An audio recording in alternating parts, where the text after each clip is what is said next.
faço qualquer coisa pra ir pra Tremembé. Feliz, e aquela que picotou o marido, sabe? As versões de vocês não podem ser diferentes em nenhum momento. A transferência para o presídio dos famosos foi autorizada por questões de segurança. Gente, é muita coisa pra falar. Primeiro, parabéns. Primeiro capítulo que eu vi, incrível. Vocês dominaram demais. Eu tô ansioso pra ver já o segundo capítulo. A diretora me disse que a cada capítulo é um crime diferente que começa, né? Eu queria começar com você, Maíra. O que foi o primeiro capítulo? Que o primeiro crime... Eu queria saber da gravação daquela cena. Aquela cena em si foi uma das últimas gravações até, sabia? E eu acho que, de certa forma, até isso foi bom. Porque eu acho que foi uma cena muito forte e eu precisava, durante toda a trajetória de Suzane, que é uma personagem muito calculista e fria dentro da nossa série de Tremembé, eu precisava ter essa frieza, ter esse ser minimalista, ser objetiva, sabe? Então, talvez se eu tivesse gravado aquela cena no começo, isso teria afetado um pouco mais o meu psicológico para o decorrer, entende? Entendi. Agora, ela entra na cabeça de todo mundo. Ela é estrategista, ela é manipuladora. Ela é manipuladora, Então, ela é uma personagem super persuasiva, né? O Christian já tinha antecedentes criminais, correto? É quando ele cometeu o crime. Mas o que fez ele, que não tinha envolvimento emocional ali, diretamente com a Suzane, só apenas com o irmão, o que você acha que levou ele a cometer esse crime? Olha, eu acho que a gente nunca vai saber as motivações exatas que levaram essas pessoas a cometer esses crimes tão horrorosos, né? O que a gente tem é depoimento dessas pessoas falando por que fizeram isso. O Christian, por exemplo, fala o tempo todo que nunca fez isso por dinheiro, né? Ele fala que fez por amor ao irmão. Porque o que tem no livro do Ulisses, por exemplo, né, quando ele descreve o momento que a Suzane está convencendo o Daniel a fazer isso, ela usa a última cartada que ela tem, né? Ela fala, o meu pai me estupra desde os 9 anos. E aí o Daniel enlouquece, o Christian fala para ele, não, você tá louco, eu vou falar pro nosso pai. E ele desiste por um momento, mas quando ela usa essa cartada, o Daniel vai, né? Ele fala, eu vou fazer então sozinho. E aí o Christian fala que fez por conta do irmão, que não foi por conta do dinheiro. E sim por amor. Né? A gente nunca vai saber, né? São dados que a gente tem no livro do Ulisses, que é base também para nossa série, né? Eles ficam 20 anos presos no mesmo espaço, dividindo cama, assim, dorme um em cima do outro, sabe? Nas beliches. 20 anos. Além de toda a vida antes, né? De irmãos, enfim. Então, a relação deles é meio surpreendente, assim. Muito. E você sabe que, eu preciso admitir que a sua declaração para minha repórter lá no Festival de Cinema do Rio me motivou muito a vir aqui também fazer pessoalmente essas entrevistas, quando você descreveu a cena do crime. Como foi a gravação? Você pode repetir aqui pra gente? Eu e o Felipe, a gente desenvolveu uma relação muito profunda, assim, desde o primeiro dia. A gente se reconheceu, sabe? A gente se viu e falou, ok, estamos em casa. Temos espaço livre pra gente mergulhar nesse abismo louco juntos. Vamos. A cena do crime foi a cena mais difícil pra mim. Eu fiquei 24 horas depois com enxaqueca. Uma dor de cabeça que não tinha remédio que fazia passar. Nossa. É uma cena muito violenta, né? São barras de ferro, são pesadas, eles batem durante muito tempo. Então, eu e o Felipe, a gente fez um pacto silencioso, a gente fez uma coisa que a gente não combinou, que a gente chegou no set, a gente figurinou, a gente microfonou, a gente ficou pronto e entregaram pra gente as barras de ferro. Quando a gente pegou as barras de ferro, a gente se olhou e começou a caminhar pela casa em silêncio, muito devagar, como se de fato aquelas pessoas estivessem lá em cima dormindo e como se essa casa não tivesse habitada por essa produção, né? Então a gente ficou assim a diária inteira para conseguir também manter esse estado, né? Como a gente repete, faz uma parte, depois sobe para a escada, faz outra, depois vai para o quarto, faz outra. E isso dura o dia inteiro, né? Dura uma diária inteira. Então a gente precisava manter esse estado. E foi muito difícil assim. E a gente manteve tudo em silêncio. A gente não falou uma palavra depois que a gente falou o set. Agora, a Sandrão, ela não ficou conhecida basicamente pelo crime. Sim. Mas sim pela história dela lá dentro de Tremembé. Isso. Como é que foi trabalhar isso? Foi muito interessante, Léo. Eu acho assim, a gente tem uma base muito sólida, que é esse roteiro, trabalhado em cima dos livros do Ulysses Campbell. Então, isso já tinha muito material para a gente compreender como que eram essas relações ali dentro desse grande protagonista que é o Tremembé. Então, assim, aos poucos, junto com a caracterização, junto com a direção da Vera, nossas preparadoras de elenco maravilhosas, Maria Laura Nogueira e Carol Fabre, a gente foi aumentando as camadas. Depois eu encontrei essas atrizes magníficas, esse elenco deslumbrante. Todas essas camadas foram se sobrepondo para a gente criar esse corpo. E aí, quando dava voação, a gente estava muito mais preenchido dessa possibilidade, dessas histórias que a gente foi acumulando para criar essa personagem. Qual foi a sua grande cena, você acha? Do primeiro episódio, a briga com a Asp.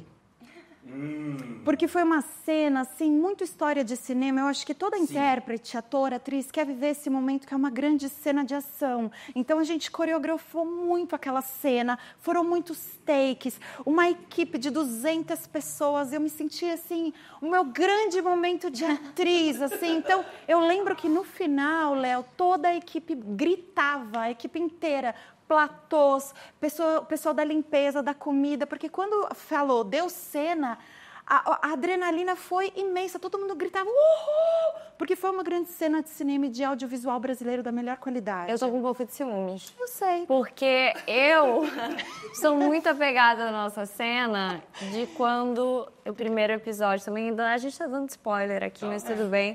Eu sou muito apegada à cena onde Suzane chega para Asp, convence ela a entrar no pote para falar com o Sandrão. Tá. E que fala, achei que a pilota da cadeia não ficava de castigo. Também amo. Me enganei. Achei que a pilota da cadeia não ficasse de castigo.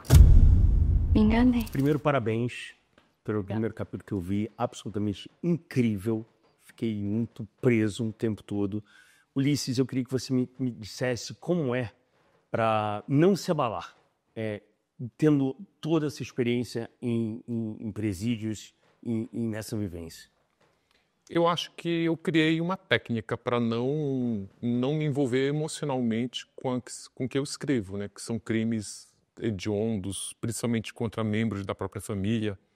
Então eu acho que eu tenho um mecanismo assim, muito parecido dos médicos. Por exemplo, eu tenho um amigo que é médico, trabalha numa UTI infantil, e ele fala que toda semana ele tem que dar notícia para um pai que o filho morreu. Então, se ele for se emocionar todas as vezes que ele der uma notícia dessa, ele vai acabar, ele tem as próprias emoções. Então, prefiro viver as minhas emoções do que estar vivendo a emoção dos outros. Olha, eu, diferente do Ulisses, não tenho muitas técnicas para não me envolver, então foi muito intenso saber dessas histórias, estudar e ler.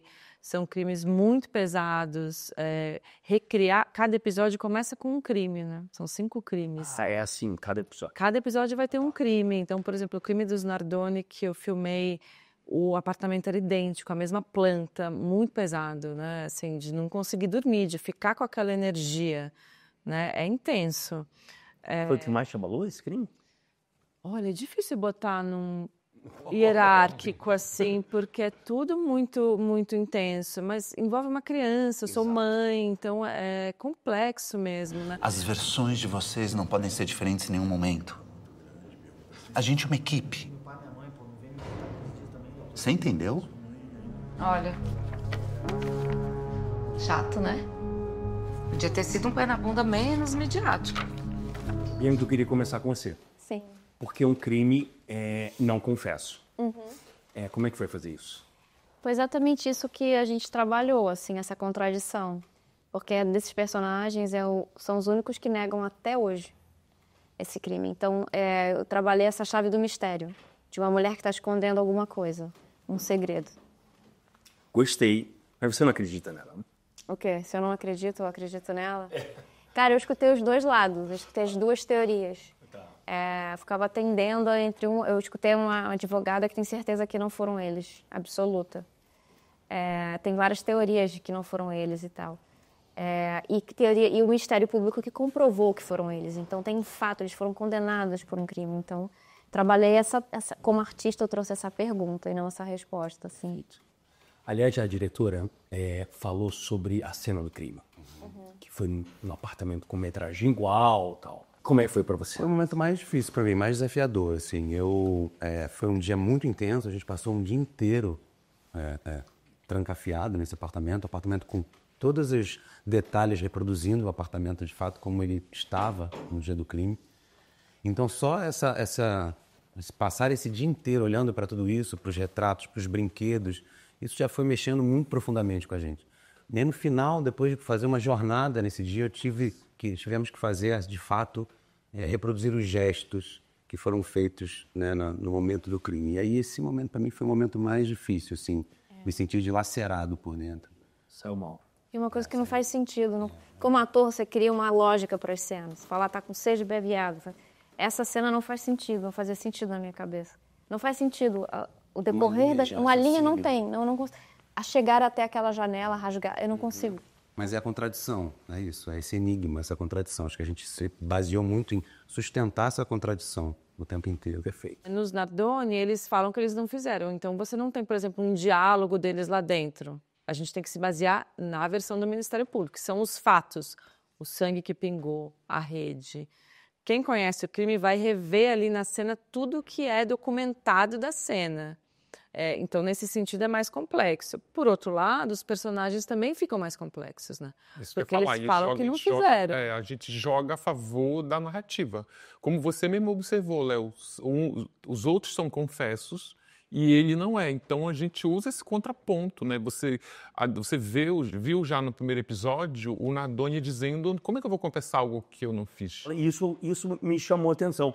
É bem diferente dos outros, né? Sim. Mas dentro do nosso próprio roteiro, o advogado fala: você foi condenado para a justiça. Você fez sim. Entendi. É isso. Entendi. Ninguém aparece ali como um provável inocente. Não, a gente não está. Tem uma outra camada também que é assim: essas pessoas, para saírem da penitenciária, elas precisam lidar com o crime que elas cometeram. E se eles dizem que não cometeram nada, isso acaba virando um entrave para eles saírem de lá. E a gente aproveita e explora isso na série. Você consegue reduzir o seu tempo de cárcere se você se arrepende. Algum crime, exatamente, alguma cena te marcou para sempre? Queria que você me dissesse com uma cena. Uma cena... tem tantas passando na minha cabeça, mas eu acho que tem uma cena que é muito emblemática da série, que é quando o Roger Abdama se revela a mentira dele. Porque você vai ver que nessa série, como disse o Assir Filó, o personagem é cobra comendo cobra. Assim, é todo mundo mentindo, todo mundo querendo passar perna, todo mundo querendo tirar vantagem. E o Dr. Roger, ele inventa que ele tem uma questão de saúde, ele engana todo mundo. E aí, quando se revela que é mentira, e é uma cena real, tem relatos disso que ele fez, né? Que ele fica lá na cadeira de rodas, dizendo que ele não consegue andar, e de repente ele sai correndo, e assim, quando ele vai embora, é uma cena que você fica assim, não é possível que esse homem, depois de ser condenado por mais de 30 estupros, tem a cara de pau de fazer isso com a justiça brasileira. Para mim foi assim o momento em que eu senti o poder dele como ator, né? Como alguém que seduz o outro por um convencimento, porque veja bem, ele vendeu o trabalho dele de uma maneira extraordinária. Ele comprava $30 mil. E aí o cliente dizia: mas eu não tenho esse dinheiro. Mas você não quer ouvir alguém dizer, meu papai? Então, ele é um manipulador, né? E quando ele sai da prisão, da cadeira de roda, ele vê a mulher do lado de fora, aí a direção disse assim: levanta e abre a porta com força e vai correndo para a mulher. Aí, um momento... levantado no chão, né? Uma coisa assim. Mas a cena que realmente mexeu comigo foi quando a direção pediu para, dentro da casa dele, do apartamento deles, que eu colocasse música e os dois dançassem. Até que o telefone toca e ele fica sabendo pelo advogado que a polícia está chegando. Então, esse desequilíbrio ou esse antagonismo de emoções foi muito legal de viver, né? Para nós, atores, os opostos são maravilhosos, são pontos de... é pular do trapézio, entendeu? Né? Pular no trapézio. Sem rede de proteção. Sem rede de proteção. Se acreditar que alguém vai te pegar ali. Tremembé, a nossa série, ela é única, o retrato. Porque não é sobre a vida dessas pessoas antes do crime. É uma coisa que ainda não foi feita, que é o convívio dessas pessoas dentro da prisão. Entendi. Isso ainda não tinha sido feito. Então a gente começou muito do zero, com tudo, né? Com o cenário, com os figurinos, assim, com esse encontro de Elise com Suzane, com Sandrão, o que elas viveram lá dentro. É uma coisa muito única, né? Que veio muito das pesquisas do Ulisses, claro, e dos relatos. Eu acho que a gente começou do zero, né, nesse sentido. Ulisses, por que você e por que a gente também se interessa tanto por True Crime? Eu acho que tem muito a ver com... eu acho que o ser humano ele tem uma natureza mórbida, ele tem um lado sombrio que fica muito bem guardado. Algumas pessoas não conseguem guardar e acabam cometendo crimes graves, crimes hediondos. Então, eu estava até dando como exemplo que eu acho que essa natureza mórbida que o ser humano tem fica muito claro, por exemplo, quando você está na estrada, que aí tem um engarrafamento, aí você vê que está todo mundo diminuindo, aí você vê que as pessoas estão parando para poder olhar um cadáver que está estendido ali no chão. Então, tem esse lado sombrio, que eu acho que é o que faz. Tem uma outra questão também, que eu acho que quando a gente retrata esses crimes de grande repercussão, quando eles são muito próximos da gente, por exemplo, a Suzane estudava numa das melhores faculdades de Direito aqui de São Paulo. Elise Matsunaga frequentava os melhores restaurantes. Então, esses crimes, quando eles ficam acontecendo no quintal de casa, faz você ter um interesse. Ouvi dizer que ela não lida bem com ciúmes. A Elise, eu acho que é a mais escrachada de todas, né? É aquela que fala que deveria ter matado de outra maneira, deveria ter levado em tal lugar. Essa é a que, diferentemente das outras que às vezes ficam, não. A Elise não. Parece até que ela não tem vergonha do que fez, né? Léo, na verdade, você é danado, hein?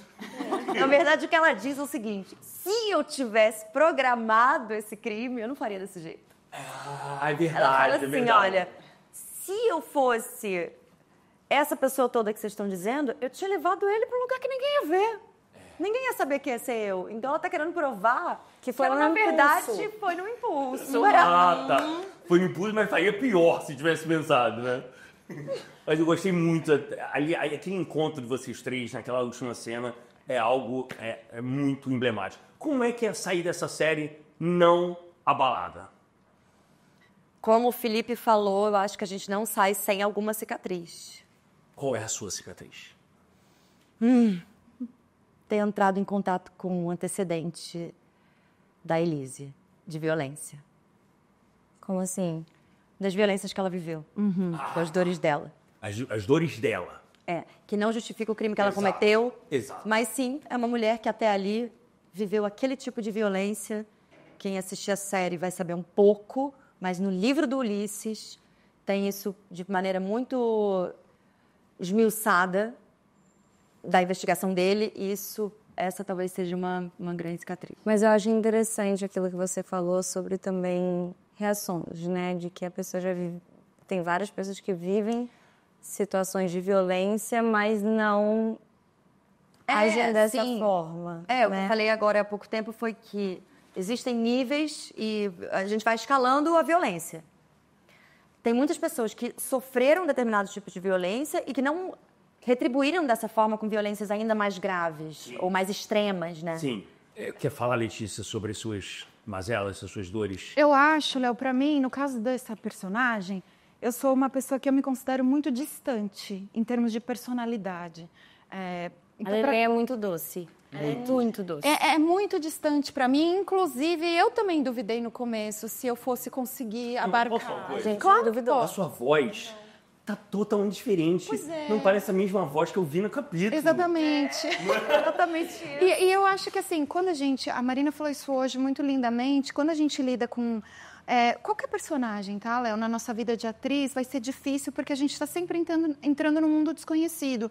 Mas nesse tema dessa série, que são temas mais sensíveis, violentos, a gente tem que aprofundar muitíssimo para a gente conseguir fazer esse trabalho com a seriedade, com a responsabilidade que merece. E eu acho que eu entrei em contato com sentimentos que eu não estou habituada. A raiva, a liderança, sabe? São situações, posições, cargos de poder, jogos, nessa relação ali dentro desse lugar geográfico muito específico que para mim não foi tão simples de entrar em contato. Tanto que até a gente teve uma pergunta, né? Como que vocês saíam de cena? Eu sou uma atriz que eu preciso que quando dá o corta, dê o corta para mim. Então, dava o corta, eu pegava meu crochê e continuava fazendo meu tapetinho de banheiro, porque eu preciso delimitar muito bem para eu conseguir voltar para minha casa, para minha vida, para os meus cachorros e conseguir deixar essa história no lugar que ela tem que estar, que é no profissional, dentro do set, nessa obra ficcional que é o Tremembé. Perfeito. Você, Maria, alguma dor, alguma ferida, alguma cicatriz ficou? Assim, não só falando de dor, mas falando de experiência, né? Tem uma frase que eu acho que é boa para isso, que essas experiências de convívio, e tanto com as atrizes quanto a direção, pessoas que eu nunca tinha trabalhado, meu primeiro trabalho no streaming, depois de encerrar um contrato longo, então ter essa liberdade, estar também como produtora associada, além de fazer parte do elenco, né? Todas essas experiências, assim, tem aquela frase que cada um que passa pela nossa vida passa sozinho, mas não nos deixa só, porque leva um pouquinho de si, leva um pouquinho de nós e deixa um pouquinho de si. Então, acho que assim, a gente aprendeu muito, a gente conviveu muito e então eu aprendi muito fazendo essa personagem e convivendo com pessoas tão talentosas. Dores, assim, é muito doído você mexer e cavucar em assuntos tão complexos e ainda mais, né, temas que chocaram tanto o país e que são chocantes até hoje, e que eu acho que assim continuam acontecendo crimes tão bárbaros quanto, mas que de alguma forma eu acho que hoje a gente quase normaliza eles, que eu acho isso muito louco, porque assim a gente vê coisas acontecendo muito absurdas. Matou por envenenamento, fez um negócio e matou por... E assim, mas passa, porque hoje em dia é muita informação, né? É muita coisa. Mas eu acho que um dos grandes desafios, assim, enquanto atriz e pessoa, assim, de equilibrar, era deixar os meus julgamentos pessoais, as minhas opiniões, os meus sentimentos de lado para que eu, enquanto atriz, estivesse ali sem nenhuma dessas camadas, entendeu? Que eu estivesse ali pronta para defender aquilo que eu precisava fazer como personagem. Então, e também isso que a Lelê falou, o escape. Como é que você faz para sair do set e não deixar... você precisa deixar a personagem ali para que ela não invada o seu espaço. Ela tem que ter o espaço dela e você o seu espaço, porque senão você enlouquece. Exatamente. Seu olhar sobre o sistema penitenciário do Brasil mudou? Eu acho que Tremembé não é um retrato do sistema penitenciário do Brasil. Ele é um presídio onde não tem facção, né? Então ele é já por default não violento quanto um presídio, por exemplo, começa a série a Suzane pedindo para ir para Tremembé. Porque ela está num presídio que tem facção e ela pode ser morta ali. Qualquer um desses, eu acho que seria assassinado no primeiro entrada, se não fosse Tremembé. Então, eu acho que Tremembé é um retrato meio que fora da curva do que é o sistema penitenciário no Brasil. A gente fala de um sistema penitenciário lotado, com condições horríveis, com essa questão toda das brigas, das facções, das rebeliões lá dentro. Mas, mesmo assim, a às vezes assiste isso na TV, romantiza um presídio, e assim, é um presídio, gente, não é uma coisa, não é assim, né? Assim, como a gente falou, a perda do, como você fala, Anselmo, que é linda, a perda do corpo. Perda do corpo. A perda do seu próprio corpo, da sua própria liberdade, então é esse um lugar, assim. Léo, teve uma egressa do sistema prisional que a gente conversou, que esteve em Tremembé, e nos falou uma frase que me marcou muito, que foi... Dentro dessa experiência. Vocês não têm noção da qualidade de crimes que a gente vê dentro de Tremembé que não são noticiados. A gente não tem acesso. Tem coisas monstruosas acontecendo no mundo que a gente não sabe.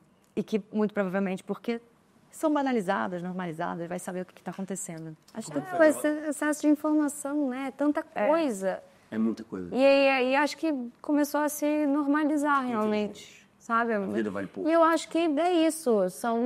É bom a gente também pensar sobre isso.